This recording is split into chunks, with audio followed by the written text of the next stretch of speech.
Տիկնայք եւ պարոնայք, բարև ձեզ։ Ուրախ եմ այս հնարավորության համար, շնորհակալություն նաեւ հրավիրելու եւ ինձ վստահելու համար։ Նախ եւ առաջ ուզում եմ շնորհավորել այս օրերին Երևանում հաջողությամբ ընթացող եւ արդեն իսկ ավարտված մի շարք առանցքային, ես կասեի, միջազգային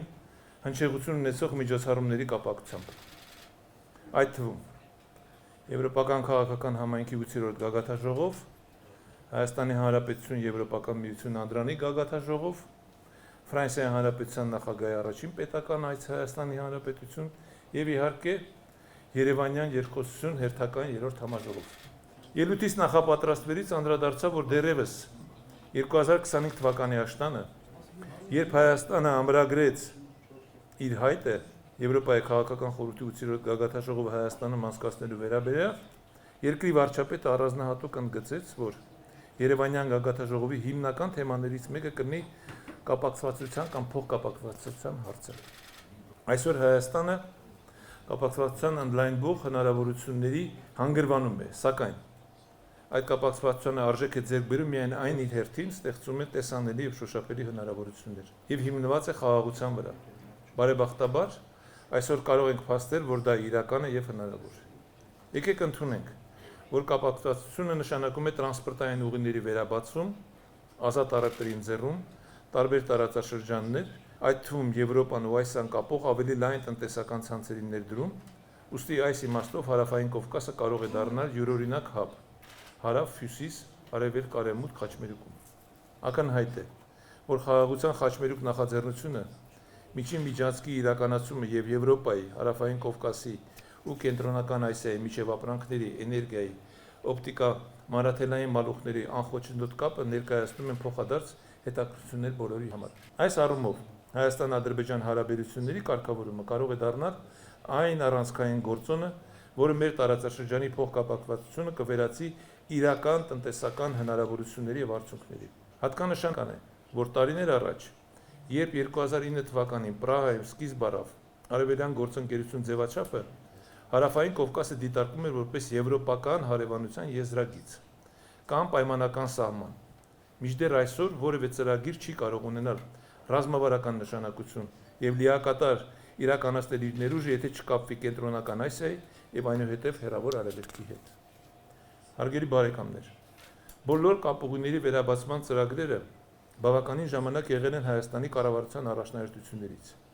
Երբ 2023 թվականի հոկտեմբերին Հայաստանը հանդես եկավ խաղաղության խաչմերուկ նախաձեռնությամբ, վերջինիս առանցքային գաղափարներ կապել Հարավային Կովկասի ու Եվրասիայի հսկայական տարածաշրջաններն ավտոմոբիլային ճանապարհներով, երկաթուղիներով, էներգետիկ հաղորդակցություններով, գազատարերով, մալուխներով, էլեկտրահաղորդման գծերով։ Նախագծի իրականացման պայմաններում գործարկվում է ամենակարճ ճանապարհը Սև ծովի եւ Պարսից ծովի միջև, Իրանի, Հայաստանի եւ Վրաստանի տարածքներով հյուսիս-հարավ ուղղությամբ, ինչպես նաեւ ամենակարճ ճանապարհը Կասպից եւ Մարմարա ծովերի միջև Ադրբեջանի, Հայաստանի եւ Թուրքիայի տարածքներով, արևելք-արևմուտք։ Նախագծի ներկայացման հետ միաժամանակ փորձագիտական շրջանակներում քննարկում մեկնարկեց վերջինիս հիմնական տնտեսական բաղադրիչների, շահավետության եւ արդյունավետության վերաբերյալ։ Սակայն հարկ է ընդունել, որ կատարել հստակ կամ անգամ մոտավոր հաշվարկներ բավականին խնդրահարույց է, քանզի խոսքը գնում է տրանսպորտային միջոցների, բեռների, ուղևորների, խողովակաշարերի եւ այլնի մասին, եւ դրանց զուգահեռ կառուցվող ենթակառուցվածքների մասին, որոնց ծավալները դեռևս պետք է գնահատել։ Այնուհանդերձ, մի բան հստակ է. կապուղիների բացումը հանգեցնում է տնտեսական ազատության, վերջինս իր հերթին բաց շուկայական հարաբերությունների, ուղղակի ներդրումների եւ այդպես շարունակ։ Որպես գիտնական տնտեսագետ, ով երկար տարիներ զբաղվել է գիտության, թե տեսական, թե պրակտիկ ասպեկտով, նշեմ, որ Հայաստանի կառավարության առաջարկած նախագիծը, որի նաև բաղկացուցիչ մասը TRIP նախաձեռնությունն է, ես կդիտարկեի երկու դասական եւ ժամանակակից մեծագույն տնտեսագետներ Ադամ Սմիթի ազգերի հարստություն եւ Միլտոն Ֆրիդմանի կապիտալիզմը եւ ազատությունը անկյունակարային աշխատությունների լույսի ներքո, ուր հստակ ընդգծվում է, որ միայն ազատությունն է ընձեռնում գործարարին շահույթ ստանալու հնարավորություն, իսկ հասարակությանն ավելի արդյունավետ մղելու իր շահերը։ Տիկնայք եւ պարոնայք, կրկին որպես տնտեսագետ պետք է արձանագրեմ, որ որևէ մեկնաբանություն չի փոխանցում բավարար ցայտուն տնտեսական առողջացման պատկերն, ինչպես անկողմնակալ աղբյուրների ներկայացնող ցուցանիշները։ Ուստի կցանկանայի անդրադառնալ որոշ թվերի, որը վերաբերում է Հայաստանի Հանրապետությանը, եւ ես ձեզ ասեմ, որպես նաեւ էլի մասնագետ, դրանք շատ տպավորիչ են։ Եվ դրա բացատրությունը դեռևս պետք է տրվի, դրա մեկնաբանությունները դեռևս պետք է կատարվի, որովհետև այն հաջողությունները, որ ունի Հայաստանի Հանրապետությունը 2018 թվականից հետո, դրանք միայն սովորական թվերի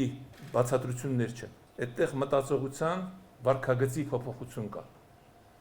Իսկ այդ վարքագծի եւ մտածողության փոփոխությունը պայմանավորված է եղել հենց կառավարության իշխանության վարած տնտեսական քաղաքականությամբ եւ ընդհանրապես քաղաքականությամբ։ Եվ այսպես մի քանի թվեր ուղղակի ներկայացնեմ։ 2025 թվականի Հայաստանի տնտեսությունը աճը կազմել է 7.2%։ 2026 թվականի հունվար-մարտի համեմատ 25 թվականի համեմատ արտահանում է դեպի Եվրոմիություն աճել 90%-ով, դեպի Չինաստան 2.3 անգամ, դեպի Միացյալ Նահանգներ 13%-ով։ 25 թվականին, սա շատ կարևոր է, խնդրում եմ սան ուղղակի ուշադրություն դարձրեք, 24 թվականի համեմատ Հայաստանում ընդհանուր ներդրումները աճել են 88%, իսկ ուղղակի ներդրումները 4.6 անգամ։ Ինքը թվով փոքր է, 132 միլիոնից դարձել է 605 միլիոն, բայց ինքը շատ տպավորիչ է, որտեղ վերջին տարիներին, երբ որ մենք նայում ենք հատկապես ներդրումների վիճակագրությունը, այնտեղ դեռևս իմ մոտ է կար անհասկանալի բացատրություններ, թե ինչով է պայմանավորված, որ չկա։ Բայց ընդամենը 25 թվականին, նայեք 24 թվականի համեմատ, այն արդեն ծիլերը կային։ Մենք զգում էինք, երևի բիզնեսն ավելի լավ է զգում, որ արդեն հնարավորություն է լինելու խաղաղության հաստատելու կամ պատերազմը արդեն վերջացել է ըստ էության, էլի թեկուզ գործողություններ կային, բայց այդ ամեն ինչը բերելու էր նրան, որ Հայաստանի Հանրապետությունը պետք է տնտեսական հաջողություն ունենա։ Եվ այս տարվա թվերն ենք վերցնում հունվար-փետրվարին։ Շինարարությունը 21% աճ, արտոնաբերությունը 17% աճ, արտաքին առևտուրը 9%, ծառայությունները 7%, առևտուրը 3.3%։ Այսինքն բոլոր բնակավարներում այստեղ գյուղատնտեսությունը չկա, գյուղատնտեսությունը սովորաբար